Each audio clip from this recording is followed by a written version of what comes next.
j'ai une proposition d'achat acceptée à 485 000 € pour cette maison que je vais exploiter en LCD. La question c'est comment est-ce que je vais la financer.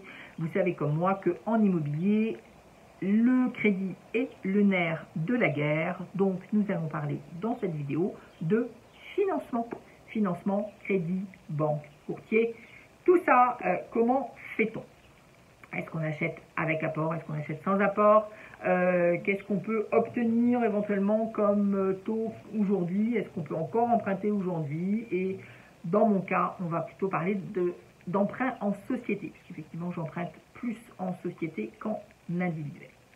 Bienvenue dans cette série de vidéos consacrée à ce projet IMO de A à Z. Vous avez vu les premières vidéos, vous avez vu ce que j'achète. Nous avons parlé de la négociation, nous avons parlé de comment j'ai géré cette négociation. Bien sûr, si vous avez des commentaires à faire sur les vidéos précédentes, sur cette vidéo, faites-les. Mettez-nous des commentaires sous la vidéo, c'est important. YouTube aime bien, mais moi j'aime bien aussi, parce que ça me permet effectivement de voir ce que vous trouvez intéressant, ce que vous comprenez, ce que vous voudriez qu'on approfondisse. Et puis vous avez sur la chaîne YouTube plein de vidéos de contenu sur lesquels vous allez pouvoir approfondir tel ou tel point. Donc nous en sommes au financement. Comment faire pour financer cette maison? Je vous rappelle que le montant total de l'achat donc est de 485 000 €. Il y a des travaux, 335 000 € et il y a aussi des frais de notaire et des frais d'agence. Donc on va être à 850 000 € hors frais de notaire et frais d'agence. On va être à 910 000 € avec frais de notaire et frais d'agence.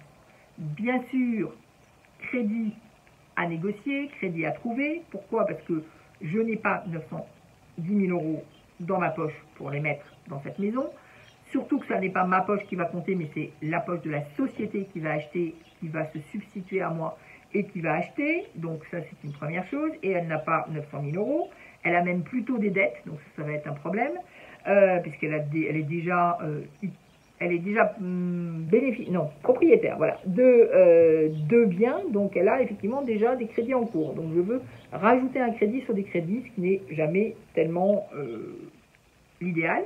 Donc il me faut un crédit et pour financer le bien et pour financer les travaux. Il n'est pas question notamment de ne négocier que sur la partie du bien. Il faut aussi que j'ai du crédit pour faire les travaux. Donc ça veut dire que dans la proposition, le compromis qu'on a signé, le compromis il ne dit pas crédit sur 485 000 €, même s'il n'y a pas d'apport. Il dit crédit sur plus, parce que j'inclus effectivement le fait que j'ai des travaux à faire dans cette maison. Donc, il va falloir effectivement trouver du crédit. Première raison, parce que j'ai pas les sous, c'est quand même une bonne raison. La deuxième raison, c'est que effectivement, en immobilier, pourquoi est-ce que le crédit est le nerf de la guerre? Tout simplement parce que ça donne un effet de levier. C'est autant d'argent personnel que je ne prends pas. Donc, ça veut dire que si même j'ai les 500 000 € et que je ne les mets pas dans ce projet-là, ben, je les ai toujours pour les mettre ailleurs. C'est ça l'effet de levier. Donc, effectivement, je vais emprunter, sachant que mon projet est rentable. C'est les locataires qui vont rembourser mon crédit, en quelque sorte. Et non seulement ils vont rembourser le crédit, mais je vais encore avoir 65 000 € de cash flow à la fin, donc dans ma poche. Donc, tout va bien. Donc, je peux faire payer le crédit par les locataires. Le crédit est couvert par l'argent que je gagne, par les loyers que je gagne. Donc ça, c'est une première chose. Et là-dessus, donc petit 1, donc je peux emprunter parce que c'est pas moi qui rembourse. Et deuxièmement, je garde l'argent que j'ai, si tant est que je l'ai, pour pouvoir acheter autre chose, mettre un apport ailleurs, mettre dans des placements financiers, faire ce que j'ai envie de faire avec.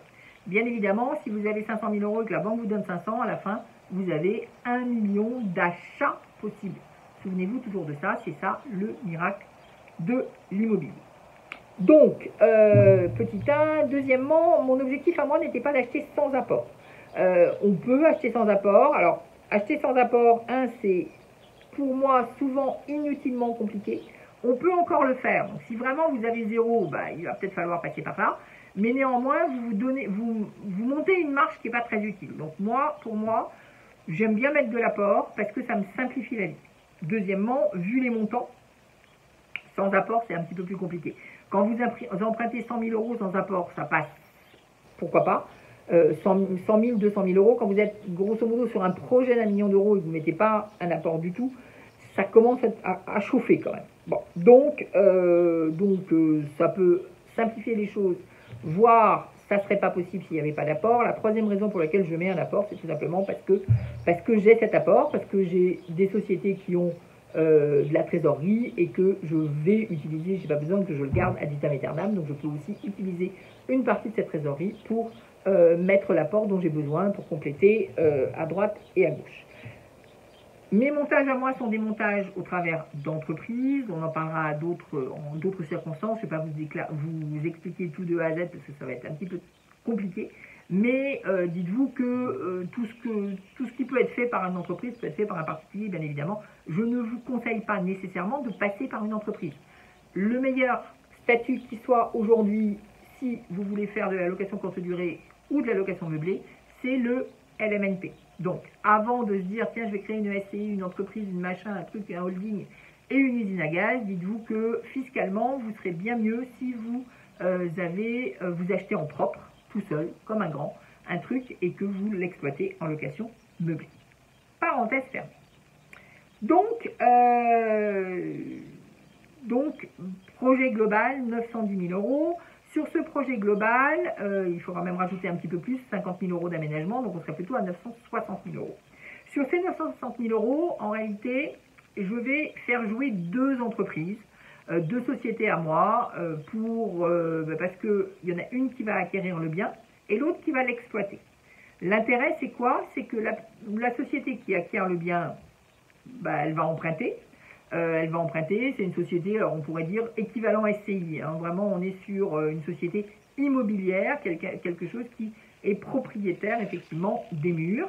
Et d'un autre côté, je vais avoir une société qui va louer la maison et qui va faire des travaux d'aménagement intérieur. Donc, tous les travaux d'aménagement intérieur, ce sera la deuxième société, qui, elle, est une société d'exploitation de gîtes, qui, elle, gagne de l'argent parce que si vous avez une SCI, vous savez que les SCI sont généralement à trésorerie zéro. Donc, ça veut dire que si demain vous avez besoin d'un apport, vous n'avez pas pro.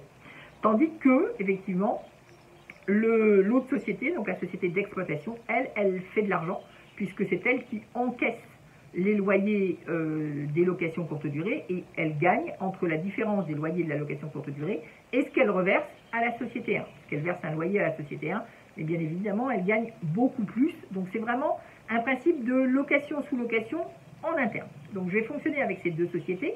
La société qui va faire les travaux intérieurs pour 260 000 euros, y compris l'aménagement, c'est la société d'exploitation. Elle a des réserves, elle a ce qu'il faut, donc je ne vais pas emprunter sur cette société, je vais la laisser tranquille et ça va bien se passer. Et je vais juste me concentrer sur la société acquéreuse, on va dire la SCI, c'est pas tout à fait une SCI, mais c'est la même chose. Donc, sur la société acquéreuse qui, elle, va avoir besoin de 700 000 euros. 700 000 euros, pourquoi? Parce que, qui va effectivement 700 000 euros pour, les travaux de structure. Donc, les travaux de structure, qu'est-ce que j'appelle travaux de structure? Les fenêtres. Ce que j'appelle travaux de structure, c'est également le changement de cuve, enfin de chaudière, par exemple. Ça va être la maçonnerie, ça va être la toiture. Donc ça, on est vraiment sur la structure de la maison, on n'est pas sur la décoration, on est sur la structure de la maison. Et sur la structure de la maison, forcément, entre guillemets, ça appartient au propriétaire de la maison. Autant, je peux très bien louer une maison dans un état X en disant, maintenant tu te débrouilles et t'en fais ce que tu veux. Et si tu veux de la peinture rose au lieu d'avoir de la peinture blanche au mur ou de la peinture verte au lieu d'avoir de la peinture moche au mur, tu te débrouilles avec.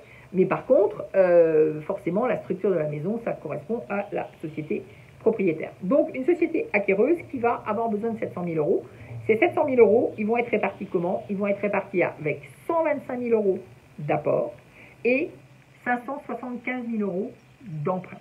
Donc, je vais aller chercher un emprunt de 575 000 euros. Vous pourriez vous dire, oh, non mais Nathalie, elle a déjà des biens, elle gagne bien sa vie, elle est millionnaire, comme on dit. Ça ne veut pas dire grand-chose, mais oui, effectivement, sur le papier, si je fais le compte de tout ce que j'ai, j'arrive à plusieurs millions. Et donc, ça doit être super facile d'avoir un crédit. La réponse est non. C'est jamais facile d'avoir un crédit. Alors pourquoi c'est pas facile d'avoir un crédit dans mon cas? Parce que la société acquéreuse, celle avec laquelle je veux acheter le bien, est déjà endettée. Donc elle a déjà des dettes, elle a déjà grosso modo 800 000 € de crédit si je ne m'abuse. Donc 800 000 € de crédit, je vais lui rajouter quasiment 600 000. Déjà, encore faut-il qu'il y ait une banque qui soit d'accord. Parce que certes, il y a des biens en face, les biens valent plus que les 800 000 €, mais néanmoins, ça fait toujours 800 000 € qu'il faut payer à la banque. Donc il faut, être crédible là-dessus, et j'ai une société qui est déjà endettée, problème. Deuxièmement, le Covid est passé par là. Donc qui dit Covid qui est passé par là, dit que, alors à la fois le Covid et à la fois le précédent achat de maison, donc le précédent achat de maison, il est en 2019 et 2020 surtout, parce que c'est là où je fais l'aménagement, et forcément il y a des choses qui vont être immobilisées, il y a des travaux qui sont immobilisés, mais il y a aussi des petits achats, parce qu'on va acheter à un moment donné du plâtre, des trucs, etc. Et ces achats-là, ils ne vont pas être immobilisés. Donc, moralité, sur le bilan de la société en 2019 ou 2020, on est à moins 40 000 € de perte. 40 000 € de perte, ça correspond à des gros amortissements, à des travaux d'aménagement, aux frais d'agence et aux frais de notaire qui ne sont pas amortis, enfin qu'on peut amortir, mais moi que je n'amortis pas. Donc du coup, effectivement, mon bilan, puisque le banquier regarde les 3 bilans en arrière, s'il regarde les 3 bilans en arrière, que ce soit 2019 ou 2020, je ne sais plus laquelle des années, en tout cas, on va dire 2020, en tout cas, le bilan, il n'est pas bon parce que j'ai une perte de 30 000 €. Donc, il va falloir expliquer la perte de 30 000 €. J'ai bien évidemment la société d'exploitation derrière, sur laquelle je vais donner les résultats en disant « Non mais regardez, elle se porte bien, c'est super, tout va bien ». Sauf que là-dessus, il y a eu le Covid et qu'en 2019 ou 2020, on est plutôt à l'équilibre parce que la première année sur 2020 ou 2021 ou 2020, mon exercice, je crois que j'ai un manque à gagner de 60 000 €. Donc 60 000 € de manque à gagner, autant dire que ça laisse quelques petites traces. Donc, j'ai une société où j'ai moins 40 000 € de perte et l'autre sur lequel je suis grosso modo à zéro.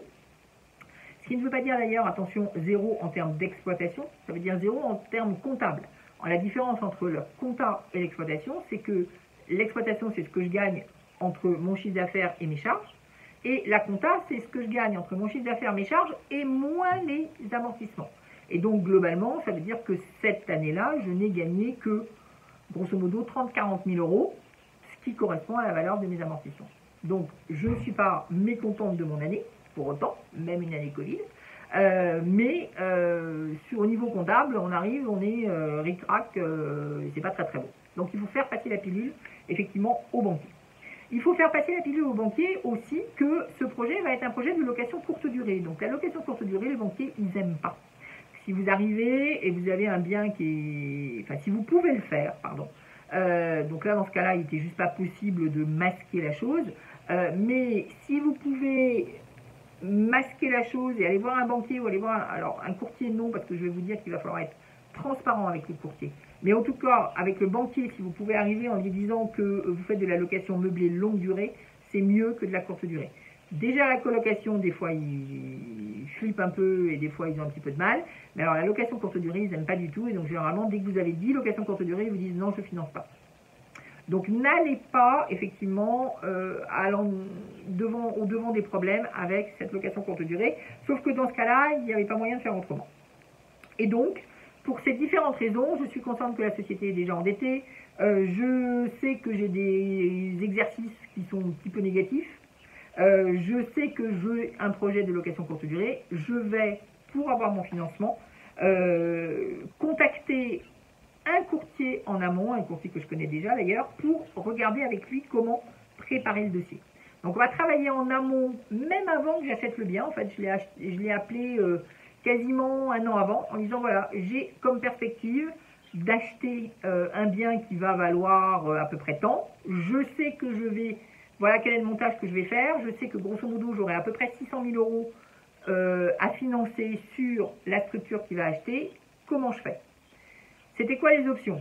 Est-ce que j'achète avec cette structure-là? Est-ce que je recrée une autre structure? 6 mois avant, j'ai encore le temps. Combien est-ce que je vais pouvoir emprunter? Combien il va falloir que je mette d'apport? Pourquoi est-ce que je suis sur 125 575? Parce que c'est à peu près ce que le courtier m'a dit comme étant, entre guillemets, le truc facile. Est-ce que je peux mettre un petit peu plus de travaux sur la société acquéreuse ou est-ce qu'il faut que je prenne un petit peu plus de travaux sur la société d'exploitation? Donc tout ça, ça a été envisagé une première fois avant. Et bien évidemment, je vais le rappeler en janvier quand j'ai l'accord théorique de l'association vendeuse pour lui dire, bon ben maintenant, ça y est, on va pouvoir faire le dossier parce qu'on va pouvoir y aller. Alors il se trouve que, compte tenu de la vente extrêmement longue, on a démarré la recherche de crédit avant même que j'ai signé le compromis. D'habitude, ça ne se passe pas. D'habitude, on signe le compromis et on cherche le crédit après. Là, il se trouve que, vu le temps que ça a mis entre janvier et début avril, on a eu largement le temps de faire le tour de banque et de trouver la banque qui nous allait bien avant même de signer le compromis. Petite parenthèse, petite anomalie de cette vente, tout ça pour dire que tout est possible, mais normalement, on est sur un truc tout à fait classique qui est je signe mon compromis et après je vais chercher les financements. Donc, on est allé chercher effectivement les financements pour ce montant-là. J'ai fait appel à un courtier, pourquoi? Pourquoi j'ai fait appel à un courtier? Parce que j'ai pas forcément tellement de temps. Je savais que j'étais sur un mouton à 5 pattes, c'est-à-dire sur quelque chose d'un petit peu atypique. Et j'avais envie, entre guillemets, d'avoir un spécialiste, parce que le courtier, il est spécialiste des banques, donc lui, il sait où est-ce qu'il va pouvoir aller et comment il va pouvoir parler aux banques. Je vous conseille d'être honnête avec votre courtier, de considérer que c'est votre partenaire. Et si c'est votre partenaire, eh bien, il va falloir notamment l'aider au maximum. Donc l'aider au maximum, c'est quoi? C'est notamment lui donner un maximum d'éléments pour qu'il puisse, lui, les retravailler et les traduire quelque part pour que ça passe au niveau de la banque. La manière dont il a traduit dans le cas présent, je vais vous montrer dans quelques secondes quels sont les éléments que je vais donner, mais comment est-ce que il a traduit dans le cas présent? Eh bien tout simplement en parlant d'un business adossé à l'immobilier. Pourquoi? Parce qu'on est grosso modo sur la société d'exploitation sur un chiffre d'affaires qui va être cette année, compte tenu de l'ensemble des biens, entre 300 à 350 000 euros, qui va passer probablement à 500 000 euros, voire un petit peu plus si je fais 175 000 euros, ce qui est prévu. Donc globalement, on est sur un business qui commence à être sympathique, parce qu'on est à 500 000 euros, on n'est pas non plus, c'est plus 30 000 euros, quoi. Donc, lui a vendu effectivement un business, pas de la location courte durée, en fait, il n'a jamais parlé de location courte durée, il a juste dit c'est un business qui est basé sur de l'immobilier, et voilà ce que ça donne, voilà ce qu'on peut gagner sur la société d'exploitation. Donc, ça permet bien évidemment de nourrir et de payer le loyer, donc de payer le crédit sur la société acheteuse. Les deux sont liés. Alors, comment est-ce que je vais aider mon courtier? Comment j'ai aidé mon courtier pour qu'il puisse faire correctement son travail? 1, en lui donnant toutes les informations et sans lui mentir. 2, alors il se trouve que il m'a demandé plein de documents, il y a plein de documents qu'il vous demande, donc il vous demande si il vous demande vos bulletins de salaire, il vous demande votre carte d'identité. Pour mes structures, parce que là il y a plusieurs sociétés en jeu, pour toutes les sociétés, il fallait que je donne le bilan des 3 dernières années, plus le cabis, plus les statuts, plus les comptes bancaires. Donc vous imaginez la masse de documents que ça a fait. Et ces documents, aujourd'hui, on ne va plus les donner en papier, on va les donner... Alors soit vous les donnez en papier, vous faites un joli petit dossier, c'est tout à fait possible, mais vous pouvez aussi les donner par Internet. Et si vous les donnez par Internet, eh bien vous allez vous rendre compte que très vite que soit c'est le bazar, parce qu'il y en a tellement que c'est le bazar universel, soit les documents sont tellement gros que vous n'arrivez pas à les envoyer par mail, parce que quand vous les scannez, vous êtes à 4 millions d'octets, 5 millions d'octets, etc. La solution que j'ai trouvée, petite chose que je vous dis si vous avez à le faire, c'est de le mettre dans un drive. Donc je l'ai mis dans un Google Drive, j'ai donné accès au courtier au Google Drive, je lui ai fait des jolis petits dossiers dans tous les sens, et donc il a retrouvé l'ensemble de ces documents. Il y avait un dossier emprunteur qui empruntait, il y avait un dossier sur les sociétés, parce qu'il y avait des sociétés qui étaient en cours, il y avait un dossier sur les projets, et donc il avait accès à tout, et il pouvait récupérer systématiquement la totalité des choses. Ça permet aussi de remettre tous les documents qu'on a envie de mettre au fur et à mesure, sans avoir à paniquer en disant bon sang, c'est où, etc. Les mails, c'est ingérable, surtout que, je sais pas, il y a peut-être une 50aine de documents que j'ai dû lui transmettre. Donc, la bonne nouvelle, c'est que Internet, c'est pratique. La deuxième bonne nouvelle, c'est que maintenant, on reçoit assez régulièrement ces relevés de compte directement en format PDF, donc on n'a pas à les scanner, c'est beaucoup moins de boulot. mais par contre, il y a énormément de choses, donc le Drive, c'est assez pratique. Donc, petit 1, mettre tous les documents au même endroit, les structurer. Petit 2, eh bien, l'aider en lui donnant notamment des informations visuelles. Pourquoi? Parce que le courtier comme le banquier, ce sont des êtres humains. Si vous leur donnez que des chiffres, ils ne vont pas se rendre compte de la réalité du terrain. Et donc, vous avez à l'écran plusieurs choses. La première chose, c'est, par exemple, puisque j'ai des montages de sociétés, j'ai plusieurs sociétés, je leur ai fait un joli petit dessin avec l'ensemble de mes sociétés. Pourquoi? Parce que sans quoi le banquier, il ne comprend rien. Et là, tout d'un coup, et le courtier non plus, donc tout d'un coup, avec le dessin, eh ben, il voit où je suis, mon deuxième associé, quelle société j'ai, comment tout ça s'organise les uns avec les autres. Et là, il dit, ah, ça y est, j'ai compris. Donc c'est beaucoup plus clair, comme on dit, un dessin vaut 1000 mots. Attention à prendre le temps de faire ce type de graphique. Et c'est à vous de le faire. Ne comptez pas sur le courtier ou sur le banquier pour le faire. C'est à vous de le faire. C'est votre projet. C'est vous qui devez. La deuxième manière de prendre soin du courtier et aussi de faire que le dossier puisse aboutir, eh bien c'est le dossier sur le projet lui-même. Donc le dossier sur ce projet lui-même que vous allez avoir à l'écran. Vous allez, où j'ai mis un certain nombre de choses, le visuel de la maison, parce que important de voir à quoi ressemble la maison pour que la personne puisse se dire, ok, c'est ça. J'allais dire, c'est ça que j'achète. Non, c'est ça que Nathalie achète, mais en réalité, c'est ça que je finance. Quelque part, si vous mettez du visuel, la personne va pouvoir se personnaliser la chose et s'approprier le projet. Donc, le visuel de la maison. Bien évidemment, le cadastre. Ça peut permettre de savoir où on est. Quelques photos, donc les photos d'agence que j'ai mis dans un beau document PowerPoint et que vous voyez, donc je les ai remises toutes ensemble pour que ce soit plus facile, plus visible et aussi que ça donne une vue d'ensemble. Mais le banquier qui voit ça, il se dit, ah ouais, la maison, elle a du potentiel.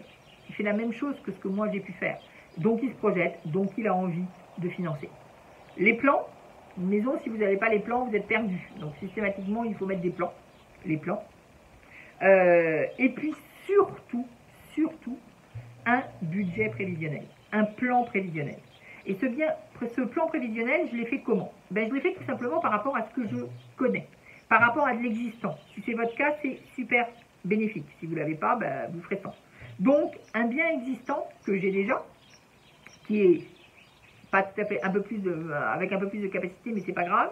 Donc, ce bien existant, il est en Indre-et-Loire aussi, c'est celui que j'ai acheté en 2019.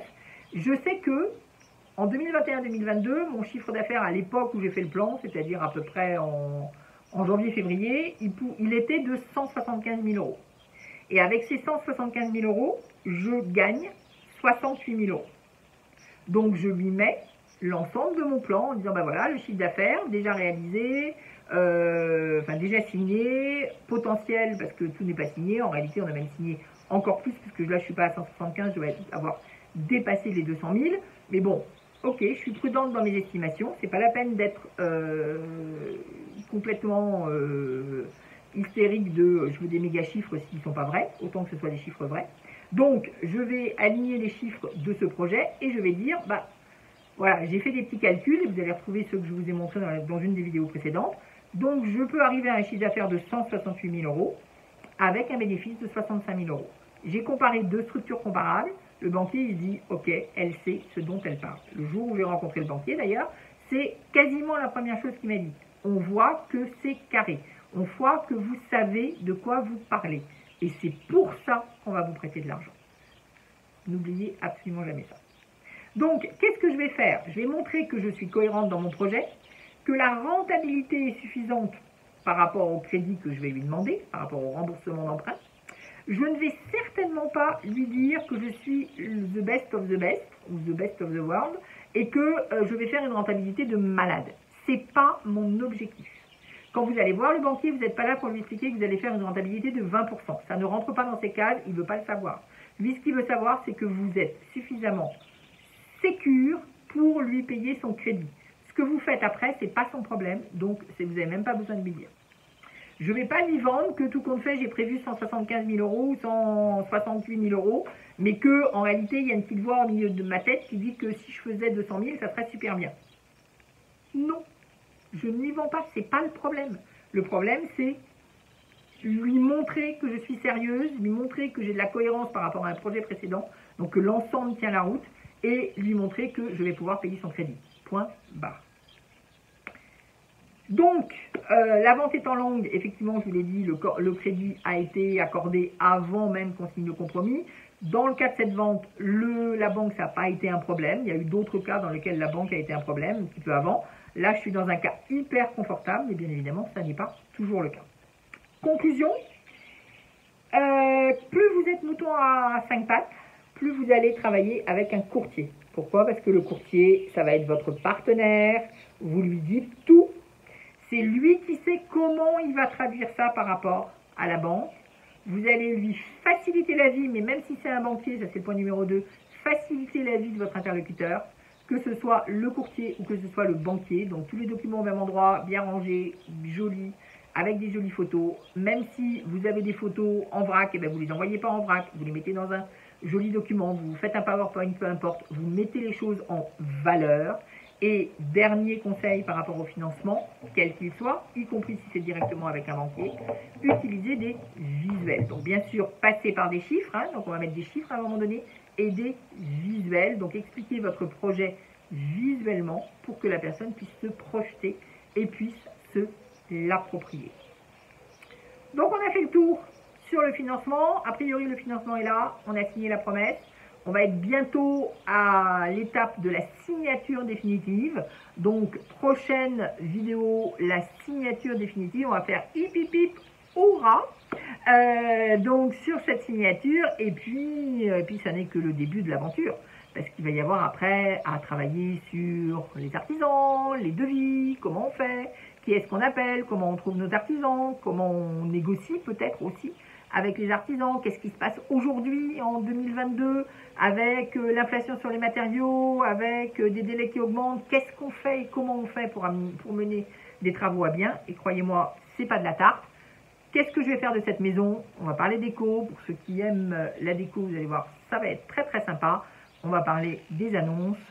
Tout ça dans les semaines qui viennent. N'oubliez pas le pouce. N'oubliez pas un commentaire sous cette vidéo pour dire ce que vous en avez pensé, si ça vous a inspiré, ce que vous avez compris, peut-être ce que vous n'avez pas compris, les questions que vous pourriez avoir par rapport au financement. Allez-y, posez vos questions, mettez juste un commentaire en disant bah oui, super, ça m'a aidé, un super, tout simplement, c'est bien, ça fait du commentaire, il paraît que YouTube est content, on va être copains avec YouTube, donc on va aider YouTube à être content. Et puis, abonnez-vous à la chaîne pour recevoir l'ensemble des vidéos que je suis absolument ravie de faire pour vous inspirer, vous former et vous aider à passer à l'action. À très vite.